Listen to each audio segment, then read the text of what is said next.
Magandang araw po sa lahat. Ako po si Sir JR ng Usap Usap University. Mga ka-U3, sa atin pong episode ngayon, isa pong special episode, very controversial at medyo napatagal na nga po ng bahagya ang atin pong upload dahil nga po sa dami po ng ating mga pinagkakaabalahan po recently.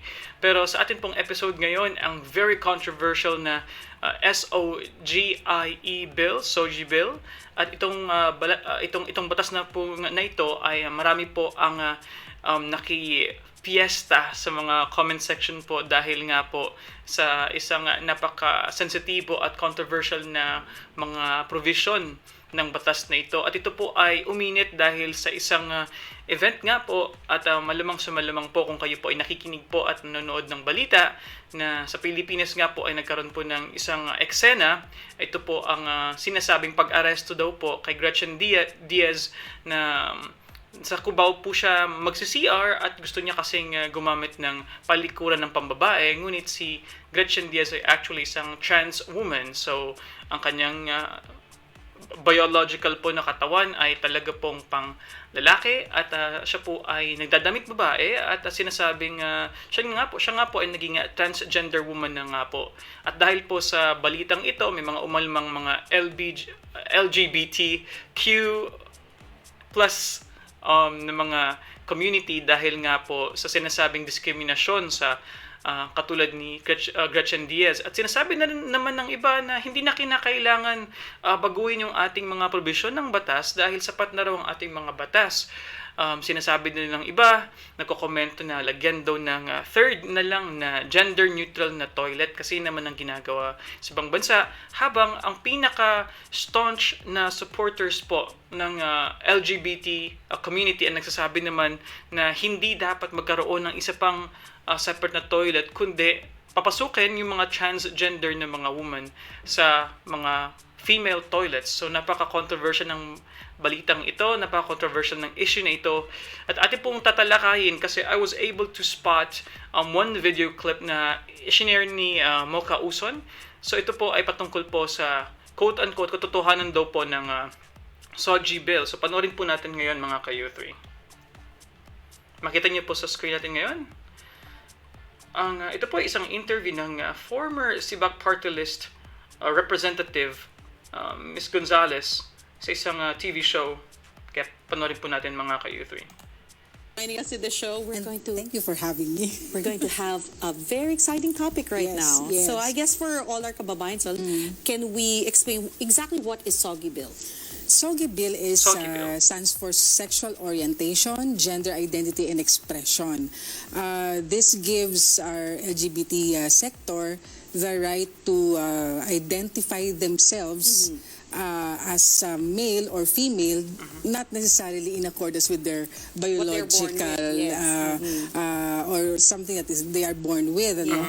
At ang panukalang batas na ito ay naglalayo na kilalanin ang karapatan ng isang tao na piliin na nga ang kanyang kasarian. Yes. At sa sinasaad ng panukalang batas, meron ding binabanggit patungkol sa gender na hindi lamang male and female na alam natin, kundi meron na rin intersex.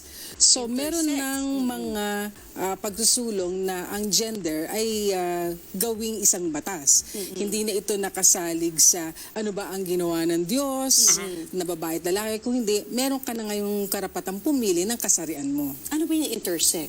Ang intersex ay defined sa panukalang batas na refers to people born with the sex characteristics, including genitals, gonads, and chromosome patterns that do not fit, sabi sa'yo mahaba, typical binary notions of male or female bodies, all of which are natural bodily variations along a spectrum. So kahit ano pa man yung definition dito sa panukalang batas, ang sinasabi natin, hindi maaari maging subject of legislation ang gender. Dahil ito ay God-given. Tayo ay pinanganak with the gender na binigay ng Diyos sa atin. Ngayon, ang panukalang batas rin na ito na naglalayo na bigyan ng proteksyon ang LGBT sector from discrimination, sad to say, ay discriminatory sa ibang mga sektor na hindi kabilang sa LGBT sector. Kahit kung sasabihin natin, pantay na karapatan, meron po tayong pantay-pantay na karapatan ngayon. Ang ating saligang batas ay nagpapatibay nito na lahat tayo, anuman ang sektor natin, ay protektado ng batas. Kaya't marami nagsasabi, ba't pa natin kailangan ng isang panukalang batas? Na ang sabi ko nga nung ako ay nasa Kongreso, ito ay naglalayon nga magbigay ng protection sa isang sektor, pero ang higit na nakakaraming Pilipino ay madidiskrimina. So the majority will be discriminated upon. That's what you're saying. Yes. How will the majority be discriminated upon? Good Ano question. yung mga provisions sa batas na ito na makakaapekto kunwari sa akin bilang citizen ng Pilipinas? Ang isang discriminatory act na sinabi dito sa panukalang batas ay yung pagre-render ng services. So, ating sasabihin, ay lahat naman talaga dapat bigyan natin ng services kung kinakailangan. Wala tayong problema roon. Magkakaroon ito ng problema kapag ang isang magbibigay ng service ay isang mananampalataya o isang tao na mayroong strong and deep conviction on the Word of God. Ganon din ang maaaring mangyari sa atin So dito. if I, like for example, I have a wedding venue, gusto magpakasal sa wedding venue namin na gusto na ng same-sex marriage, if I say, Hindi pwede. you can check other venues na lang, pwedeng ako ma-penalize. Yes. What is the penalty? Ang penalty dito sa kanilang proposal ay from 1 year to 6 years imprisonment. I can be imprisoned for that. Yes. So you're saying that. And Okay. 100 to 500,000 pesos fine or both. So I do not have, through that bill, if that gets passed, I don't have the right to say, can you check other venues? Hindi pwedeng ganon. Pwedeng masabi nila, I'm discriminating Yes. upon them because nga it is a same-sex wedding. Yes. Okay. Yun ang danger. Oo, yun Kung na nga. kaya't maaring sabihin natin at pwede nating questionin din naman ito sa korte at sabihin, meron kaming religious rights and freedom. Yes, oo. But the thing is, remember, madadrag ka na sa court. You will be brought to court. Yes. Dahil nga, merong isang panukalang batas, Lord willing, hindi siya maging batas, Yes. na babangga doon sa ating constitutional rights. Ang isa pa yung expression. Meron binabanggit sa version ng House ng Sogie Bill na kung saan yung public Sogie Bill. speakers nagpapahayag ng about homosexuality. Yes. At dahil sa pagpapahayag ngayon, halimbawa isang preacher na siya ay magbabasa mula sa banal na kasulatan, particularly let's say 1 Corinthians 6, di ba? At naka-enumerate doon ang mga kasalanan at hindi lang naman homosexuality, kundi andun din adultery, andun din fornication, slander, greed, etc. At sinabi na will not inherit the kingdom of God. At there is one member of LGBT sector sa audience at siya ay na-offend, feeling niya siya ay nahiya, he or she was shamed and vilified, pwede rin maghabla. You can also drag the preacher to court. Yes. So kahit in a Bible study na private, na you just have a few members, kunwari 8 lang kayo at binasa mo yung verse na yun, you can actually be dragged to court by reading that verse. If there's somebody in the audience who got offended. Yes. And anyone can just get offended, right? Yes. So, pwede rin ako ma-drag sa court just conducting a Bible study in the privacy of my home, with just a few people. If just one person complains about me discriminating against them. Nothing can stop anybody from filing a case. Now, will it prosper in court? It's another thing. Kasi it has to be proven din pa rin by But you will still evidence. be dragged Yes. into court. Yes. The fact that you'll be dragged into court is already something, very stressful in itself. Kind of alarming. Very tedious Okay. yan. At the same time, meron din nagsasabi na wala namang same-sex marriage dyan. Oo. At pag dinihan natin ang panukalang batas, I have here kasi ang matrix, both versions ng House at saka ng Senate, wala ka nga makikitang same-sex marriage. Pero, I would like to point out, dito sa version ng Senado, may nakalagay na discriminatory kapag ka dininay ang member ng LGBT sector ng application for any kind of license. Siyempre. So when Okay. you say kind of license issued by the government, napaka-general nito to even include marriage license. Yes. Kahit hindi na kinakailangan ilagay pa rito sa panukalang batas na may same-sex marriage, but the Sakop fact na rin yun. na hindi mo pwedeng i-deny ang LGBT sector ng any kind of license issued by government, and that necessarily includes a marriage license, then saan gagamitin ang marriage license? It is for a same-sex marriage. So if this bill gets passed, automatically, we are already legalizing same-sex marriage through that bill. In effect.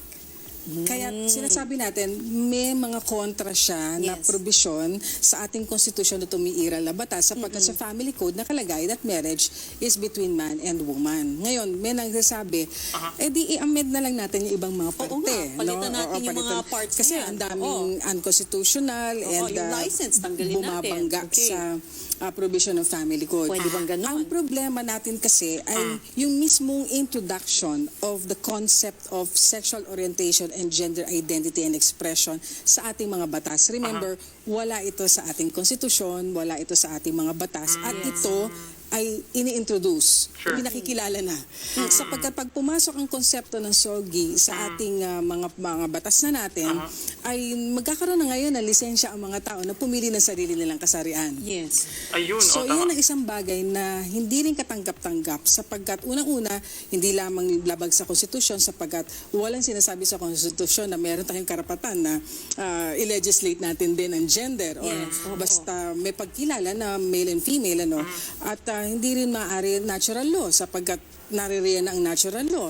At maging ang salita ng Panginoon na sinasabi nating pinakamataas na batas sa lahat ay nagbabawal nito sapagkat ang disenyo ng Diyos ay para sa babae at lalaki ang isang kasal.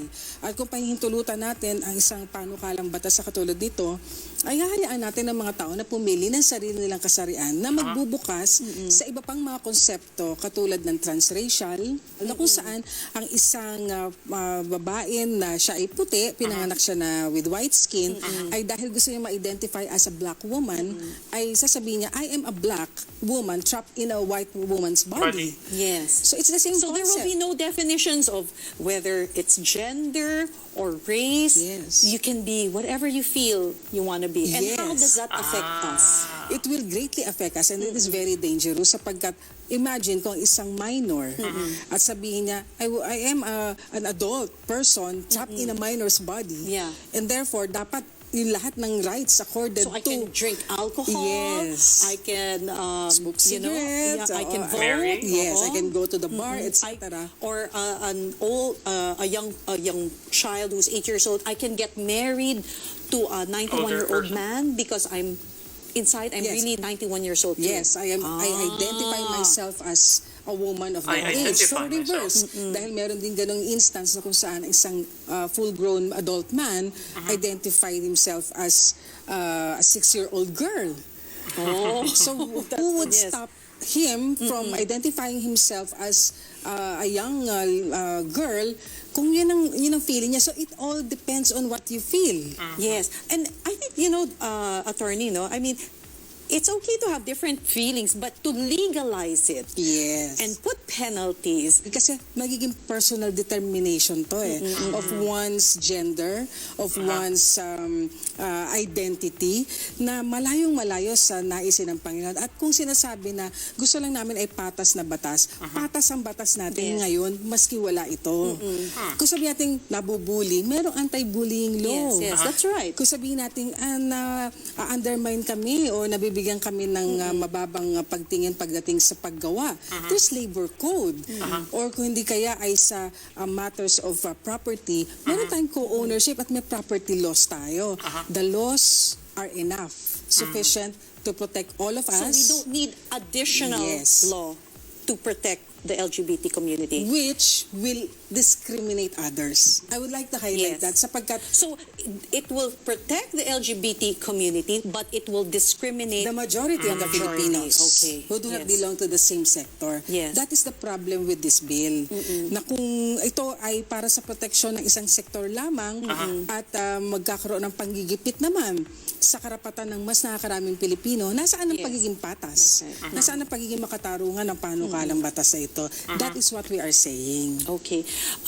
At your last words, Attorney Chona, no, what do you think we should do? Kasi ilang steps na lang ba to? I mean, what comes next before it gets passed into law and it is actually implemented? Ano na lang ang kulang?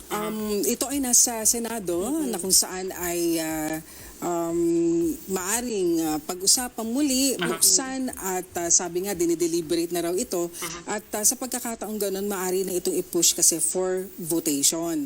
So kung ito ay malalagay na sa pagkakataong pagbobotohan ng ating mga senador, doon natin makikita kung papasa to or hindi. Yes. At kaya natin voice out ngayon ang ating pagtutol dahil nga discriminatory sa atin Yes. ng mga hindi kabilang rito at labag sa kautusan ng Panginoon ito, ay dapat iparinig na natin, parating na natin sa kanilang pagtutol sapagkat mas maraming Pilipino ang maapektuhan nito kaysa mapoproteksyonan. Nagpapatuloy tayo sa pagbabantay. Yes, yes. Sapagkat sa pagkakataong ito ay pumasa sa kapulungan na upper chamber, tinatawag natin, o Senado, ito ay maaaring mag-BICAM committee dahil magkaiba ang version. And then kapag naayos na doon, ito ay tutungo na sa ating Pangulo para kanyang pirmahan upang maging ganap na batas. Ngayon, ba't natin hihintayin yun? Yes, oo. Ngayon pa lamang ay pakayag na natin ating pagtutol sapagkat tayo rin naman ay mga mamayang Pilipino na may mga karapatan na nais naman natin din naman na proteksyonan. Bukod doon sa ating paninindigan din naman bilang mga mananampalataya ng bansang ito. Thank you so much, Attorney Chona. Okay. Valuable work. Alright. So, napanood po natin mga ka-youth, isa pong clip nga po na nakuha ko, na-share po sa atin yan ni Miss Mokauson po sa kanya pong page, ang patungkol nga sa sinasabing mga risks na pwedeng maging effect din ng Sogie bill. So mga ka-youth, this is a very controversial topic. Personally, ito ay para sa akin isang sensitibong topic din dahil napakarami ko ring mga kaibigang mga nasa LGBTQ community. Pero ang tanong kasi is, kinakailangan ba ng ating bansa ngayon ang batas na katulad nito? At gusto ko yung point ni Attorney Chona kanina sa video na sinasabi niya na yung mga batas natin ngayon are sufficient. It's actually enough. Sapat na yon para matugunan yung pangailangan ng hindi lamang ng LGBT kundi ng lahat. Meron na tayong, kapag merong abuso sa paggawa, meron tayong mga labor laws. Kapag meron tayong abuso sa mga kababaihan, sa iba't ibang uri ng mga genders, meron din tayong mga batas dyan sa Revised Penal Code at mga additional na mga batas natin patungkol nga sa mga sa pagtakil ng ganito mga issues. So, ang sinasabi ni Attorney Chona dito, Attorney Chona Gonzales, na sapat na yung mga batas at kapag matutuloy itong Sogie bill na ito, hindi lamang ito mag-discriminate sa ilan kundi sa mas malawakang bilang ng mga Pilipino dahil nga alam natin ng LGBTQI still they remain as a minority. Although, napakadami po nila, sila po ay, I believe more than around 9% ng Philippine population, they are a political force. Pero yung isang issue din kasi dito is kinakailangan nga bang i-legislate ang mga matters about gender. Isa yun sa mga na-point out din sa isang post ni Attorney Bruce Rivera. Interestingly, marami din po akong kakilala ng mga LGBT members ang hindi po sang-ayon sa Sogie bill na ito. In fact, patungkol rin nga sa yung pagkakaroon ng another separate na room or toilet para sa mga gender neutral or mga transgender at iba pa, may mga nagsasabi na sapat na yung kung anong sistema meron tayo na babae at lalaki. Sinasabi din kasi ng iba na hindi sang-ayon sa gustong mangyari ni Gretchen Diez na in the very beginning, ang purpose naman talaga is for the comfort ng mga and privacy and security ng mga kababaihan. At syempre po, kinakailangan nating protektahan ang kanilang mga pakiramdam, hindi lamang sa yung pagiging awkward kapag merong male, biological male na nasa loob ng kanilang mga toilet rooms, kundi pati na rin ang pagiging sensitive sa relihiyon. Kunwari, ang relihiyon po ng Islam, hindi po pinapayagan ang mga female po ng mga Muslims na makihalubilo at ma-expose ang kanilang sarili sa harapan ng mga males. At isa pa ding issue na nakita ko kanina sa Facebook, may nag-share na sa somewhere in Makati, merong toilet doon kung saan pumasok ang tatlong mga kalalakihan. Well, mga cross-dressers sila, mga transgender woman sila. At nung sinita sila ng mga babae, sinabi lang, gusto niyo bang i-Facebook live ko kayo? At what they actually did, allegedly, ay nagpalit po sila ng ang kanila pong body part po ay kanilang inayos, quote-unquote, kasi well, alam natin na kinakailangan gusto nilang maging flat sa harapan. So, inayos nila ang kanilang genitalia sa isang toilet nga ng mga kababaihan, which made the women there feel uncomfortable.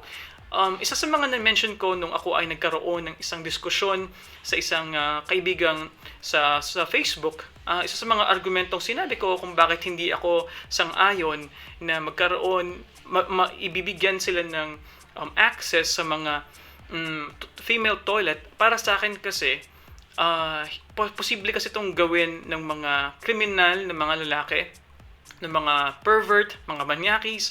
Pwede silang pumasok, gumawa ng kabulastugan. Lalong-lalo na secluded yung mga lugar na mga CRs natin. Wala naman tayong security guard sa likod mismo ng CR. So, posible kasing may masamang mangyari dahil lamang sa evil na intention at nakakalusot ang mga lalaking ito dahil nga sila ay nakapag-cross-dress na damit pang babae. Nag-pretend sila na sila ay transgender woman.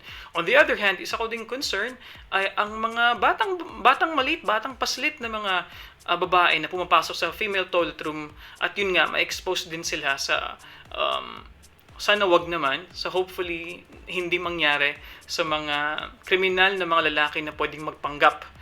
Sinasabi ng mga LGBTQ community na suportado ang move ni Gretchen Diez, sinasabi na hindi naman yung probability naman na mangyari yan na ang isang tunay na lalaki magkukunwari na isang babae ay parang sobrang naman yata yun, yung chances niyan ay very very slim.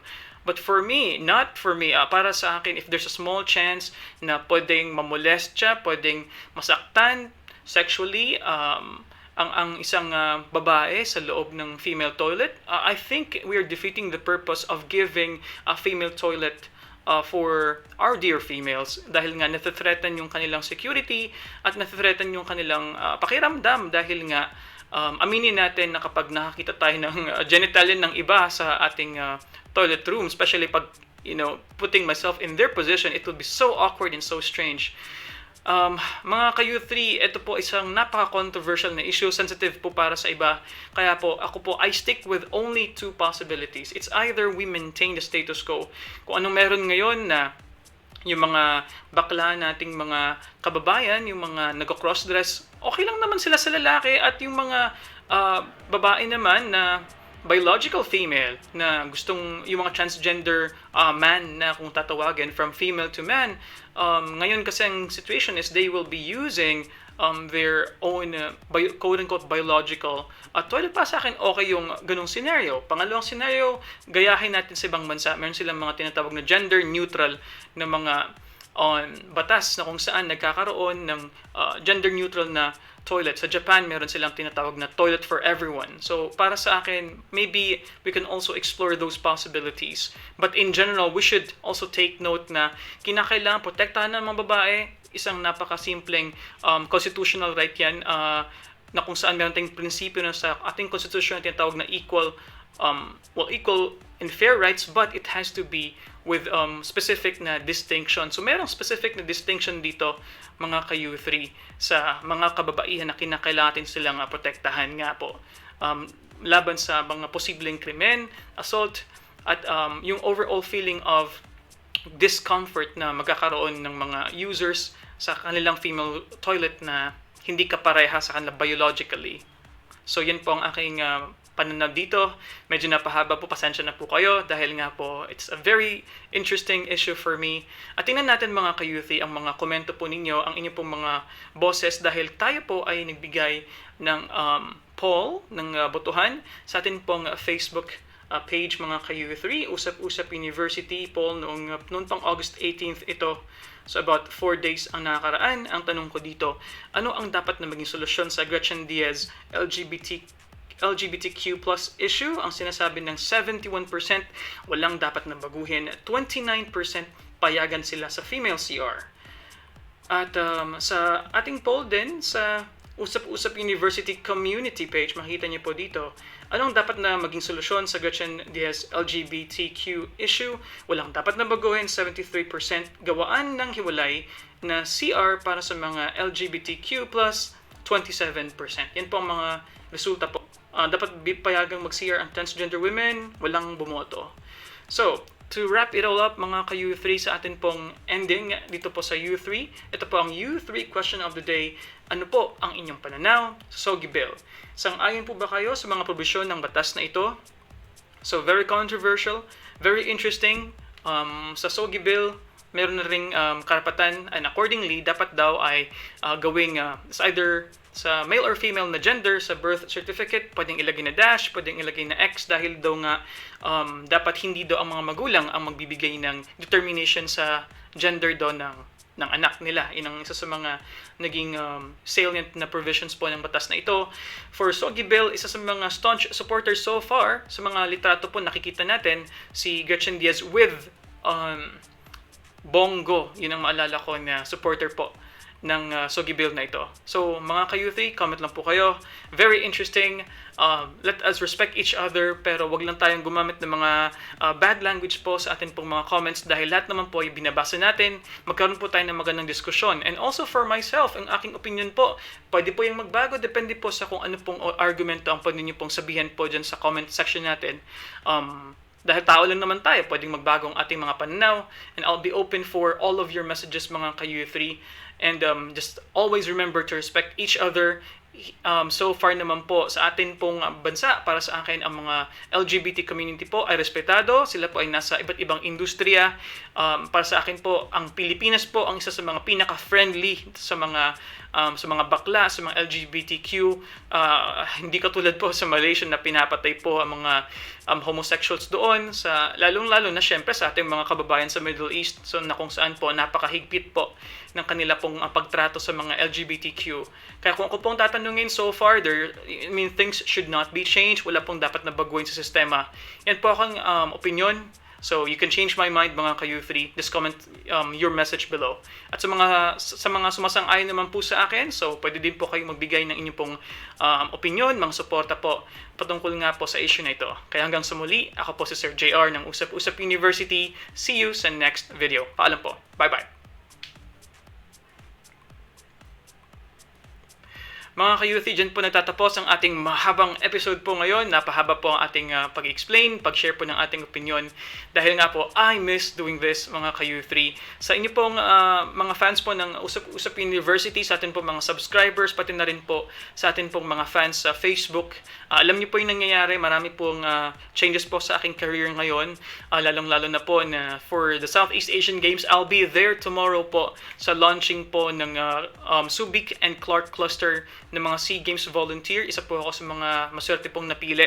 And ako po ay mag-undergo na rin po ng training sa Sabado. So sa mga kakilala po natin, sa mga U3 fans din po na nag-subscribe sa atin at mga taga-subaybay natin sa Usap Usap University, kita-kita po tayo sa volunteers program po ng SEA Games dahil 100 days na lang po magiging SEA Games. Magsa-start na po ang SEA Games sa Clark City sa Pampanga. Kaya hanggang sa muli po, ako po si Sir JR. See you on our next video. Paalam.